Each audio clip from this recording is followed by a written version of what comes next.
Dobrý deň, milí občania Sovietskeho zväzu.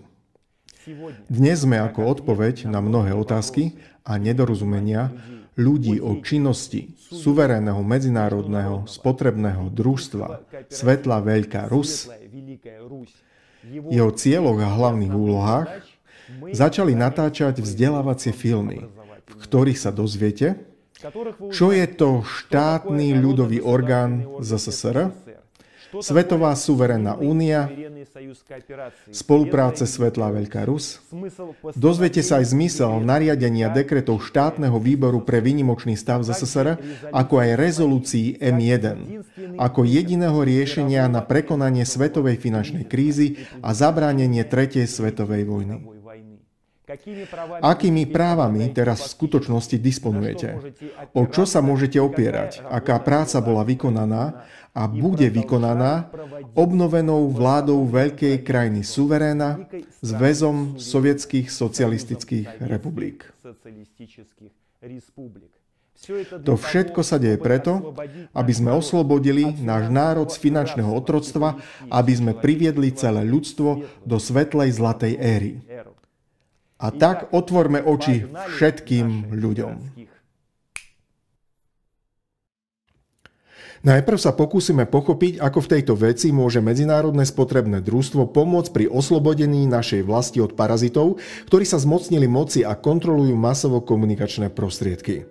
Za týmto účelom si urobíme výlet do histórie a pozrieme sa na reálny príklad vytvorenia únie spolupráce v diaspore, ktorej sa podarilo dosiahnuť nezávislosť a zachránila svoj ľud pred vyhnutím.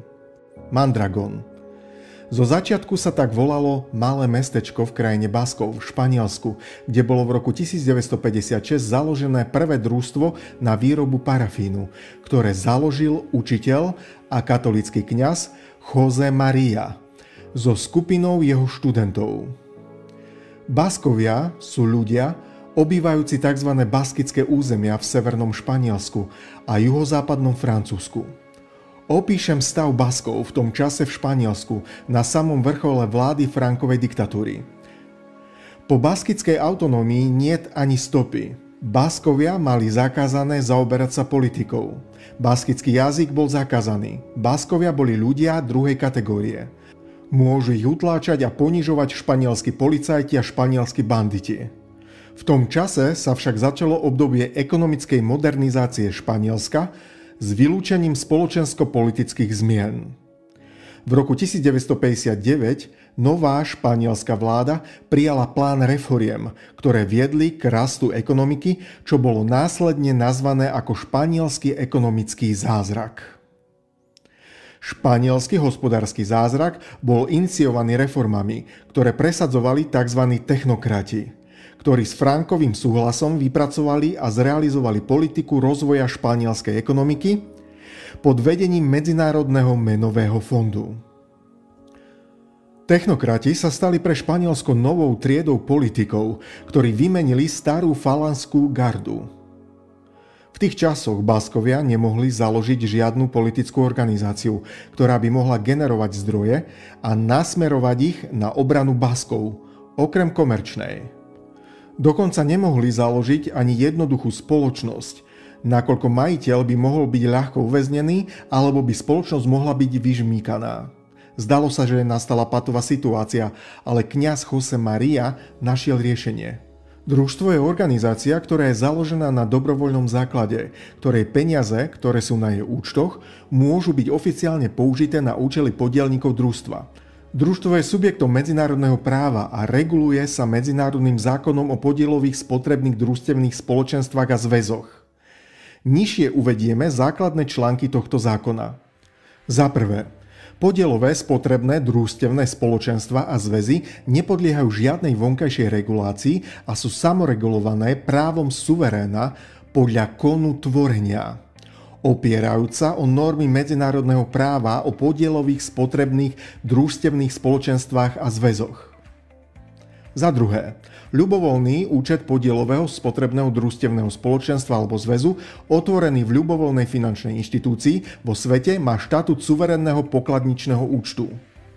Za tretie, ľubovoľné, podielové, spotrebné, družstevné spoločenstva a zväzy majú právo mať vlastnú pokladnicu, účtovné a zúčtovacie finančné centrá, ktoré nepodliehajú kontrole vonkajšieho regulátora.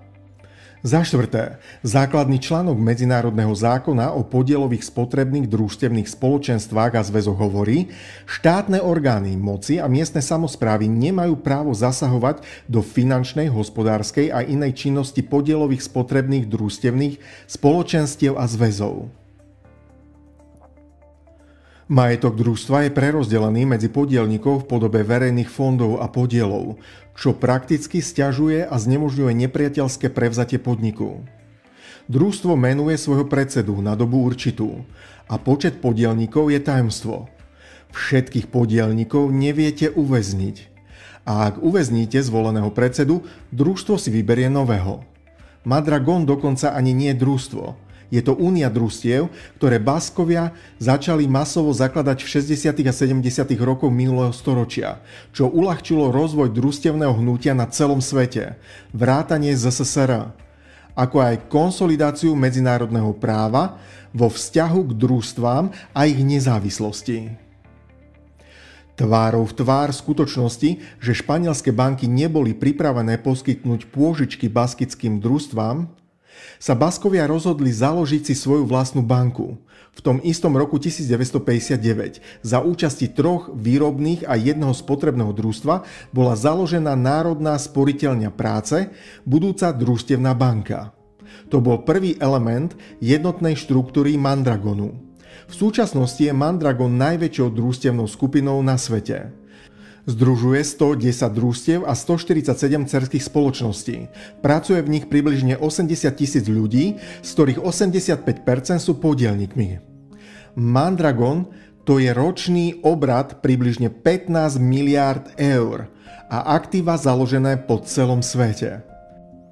Mondragon má parlament, ktorý sa schádza raz za 3 roky a ktorého sa zúčastňujú predsedovia družstiev. Parlament prijíma rozpočet a schvaľuje smerovanie činnosti.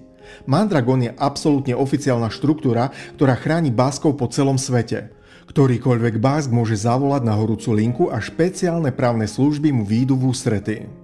Mondragon urobil pre autonómiu Baskov oveľa viac než teroristická organizácia ETA.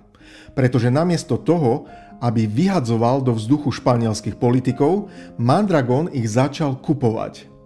Je pozoruhodné, že v roku 1982, keď obrat korporácie Mondragon dosiahol niekoľko miliard dolárov, sa baskický jazyk konečne stal oficiálnym jazykom Baskicka, spolu so španielčinou.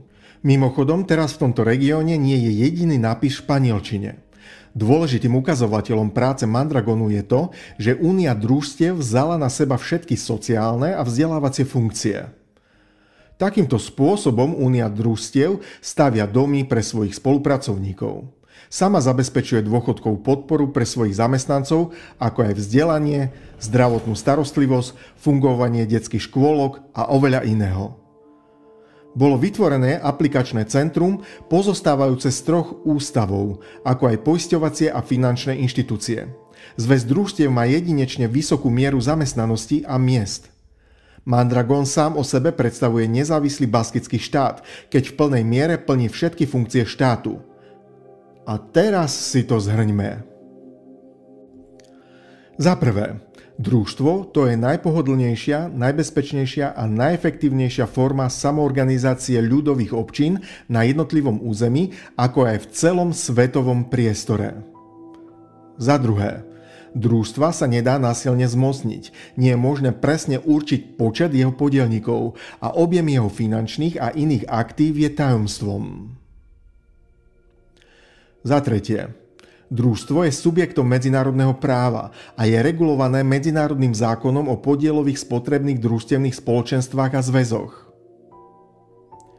Za štvrté, družstva sa podľa práva môžu organizovať ako družstevné zväzy a zastupovať záujmy obyvateľstva určitého územia.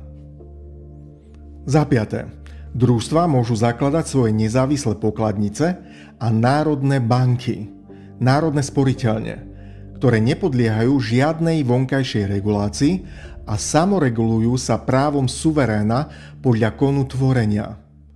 Opierajúca o normy medzinárodného práva o podielových spotrebných družstevných spoločenstvách a zväzoch. Za šieste, v dejinách už sú príklady úspešnej realizácie družstevného zväzu s dosiahnutím absolútnej nezávislosti jednotlivého národa v podmienkach ťažkej genocídy. Za siedme, družstevný zväz v plnej miere plní funkciu štátu a nepodlieha žiadnemu zdaneniu v celom svetovom priestore. A zároveň je schopný obhajovať práva a záujmy svojich podielnikov na celom svete a uspokojovať ich základné potreby v postupnom rozvoji zväzu ako celku. Uviedli sme tento príklad, aby ste ľahšie pochopili, ako je možné vybudovať jasnú štruktúru, ktorá by vykonávala ľudové funkcie a funkcie občiny v podmienkach nepriateľského štátu. Družstvo je optimálne a elegantné riešenie, ktoré v sebe spája logiku občiny, ako aj logiku štátu. Ukážeme si teraz paralely s našou sovietskou realitou. V podmienkach agresívneho, nepriateľského, protiľudského, politického prostredia, kde celú vládu, televíziu, políciu, súdy, prokuratúru, bytové a komunálne služby ovládajú židovské fašistické organizácie, ktoré naďalej okrádajú ľudí a páchajú genocídu.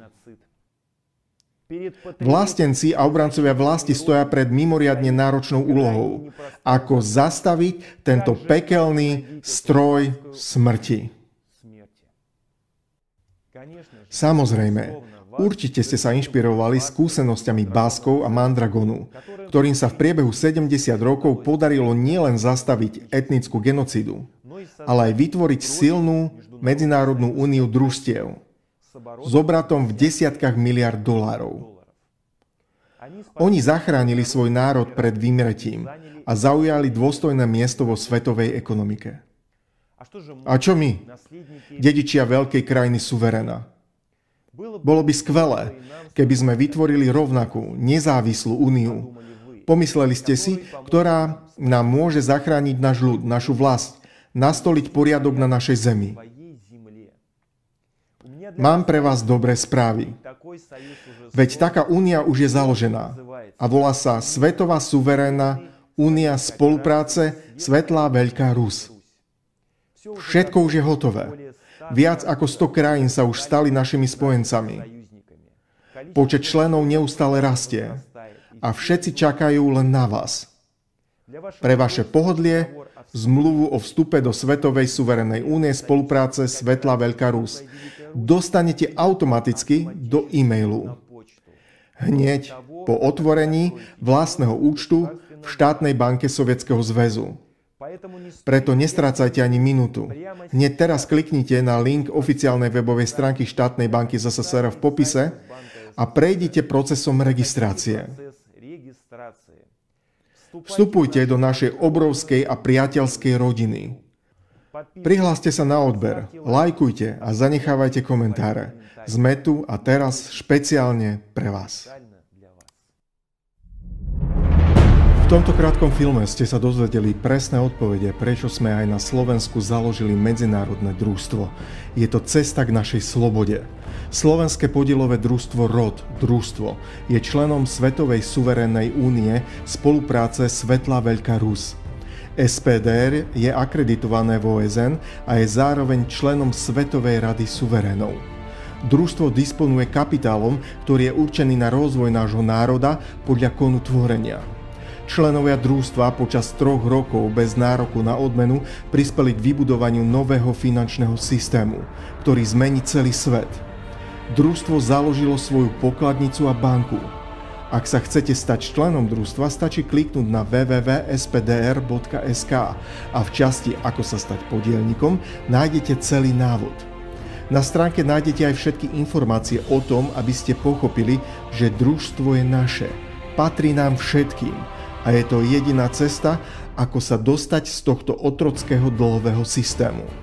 Je to cesta, ako sa staneme suverénnym národom, ktorý si o sebe bude rozhodovať sám, Nezabudnite sa podpísať na náš informačný zdroj Zlatá éra v Telegrame, Facebooku, Instagrame, na YouTube a na našej suverénnej platforme Ravideo, aby ste nezmeškali dôležité informácie, napríklad aj o tom, že Slovensko je akciová spoločnosť a dozviete sa aj, kto vlastní Slovenskú republiku.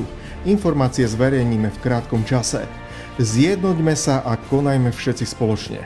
Prišiel náš čas. Sme slobodní.